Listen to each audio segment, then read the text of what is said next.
लहानपणी आम्ही एवढे यायचो ना इकडे, खूप खूप चारोळी येतात, चारोळेच बोलतात काही. पार्थ इकडेच फोडायला घेतलं पार्थने.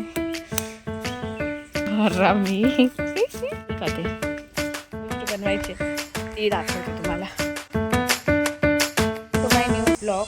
तर आता जस्ट उठले मी आणि अंघोळ वगैरे अजून केली नाही आहे, कारण एक काका यायचे सामान घेऊन दुकानातलं, तर त्यांची वाट बघत बसले मी इकडे. तर म्हटलं तोपर्यंत ब्लॉग चालू करूया.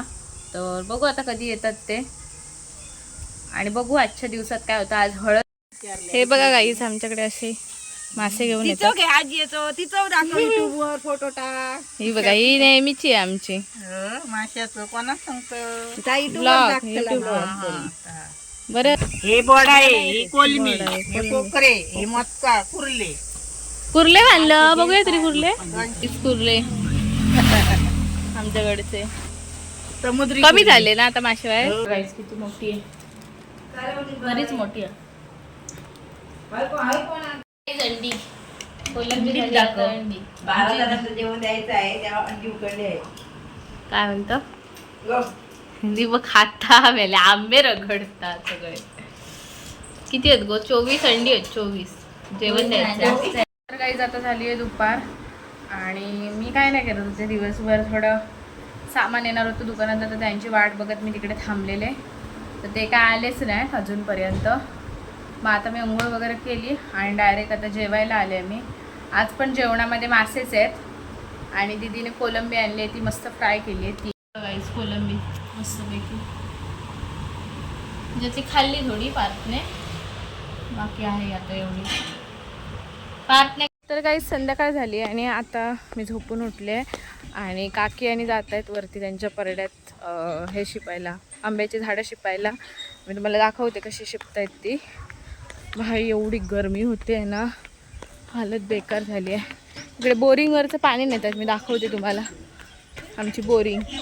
बघा गाईज, आमच्या वाडीची बोरिंग, आणि जाडू इकडे पाणी काढतोय.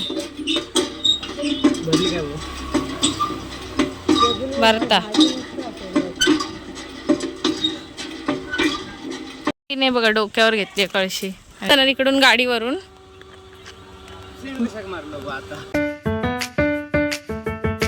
हा बघा काही, हा कुत्रा आलाय आमच्या मागून, त्यांचं कुत्र. आणि बघा ह्या अशा वाटेवरून जावं लागतं परड्यात जायला. म्हणजे हा वरती ना सगळा सडा आहे, सडा बोलतात त्याला, डोंगरासारखा आहे.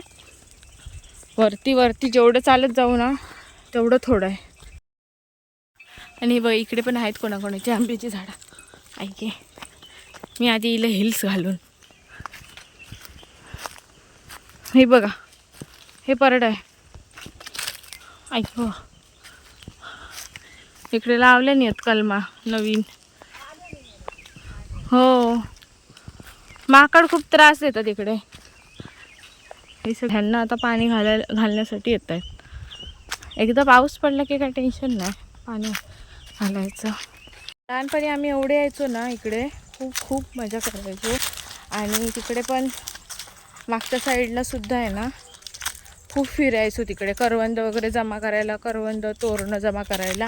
आता नाही तेवढं येणं होत जास्त. हे बघा काजूचं झाड, यंदा नाही जास्त, गेल्या वर्षी होते खूप ना.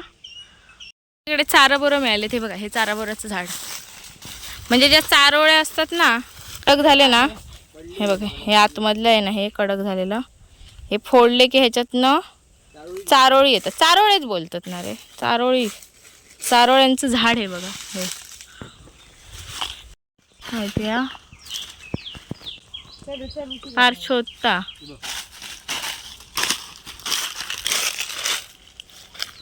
हे बघा हे फोडायचं.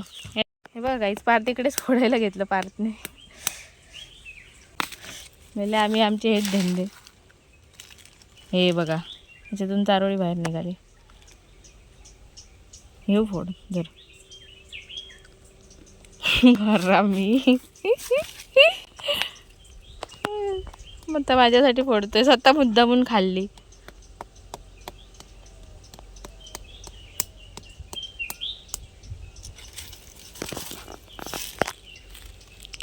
आता ही मी खाते. आता इकडेच आम्ही खाल्ले चारोळी. मी घरी जाऊन फोडून दाखवणार होते, याने इकडेच दाखवली फोडून. मस्त. पुरानी यादी ताजा हो गई हमारी. पहिल्यांदा खूप आमचे हेच धंदे, इकडून घेऊन जायचे, नाही तर तिकडे बाजूच्यांकडे आमच्या आहेत त्यांच्याकडून घेऊन जायचे आणि फोडून खायचे, स्वतः खायचे. आणि ही भांडणं त्याच्यावरून की तुला जास्त आले मला जास्त आले म्हणून. खूप मजा केली लहानपणी. अशी भुईमुग नाही घातल्यानंतर तुम्हाला भुईमुग दाखवला असता. आम्ही पण घालायचो पहिल्यांदा, आता नाही घालत, पण इकडे असतो घातलेला. यावर्षी कुठे दिसला नाही मला. चला आता जाऊया घरी, माझं थोडं काम आहे, ब्लॉग कालचं अपलोड करायचं आहे, तो करणार. आणि त्याच्यानंतर एक इंटरेस्टिंग गोष्ट बनवायची ती दाखवते तुम्हाला.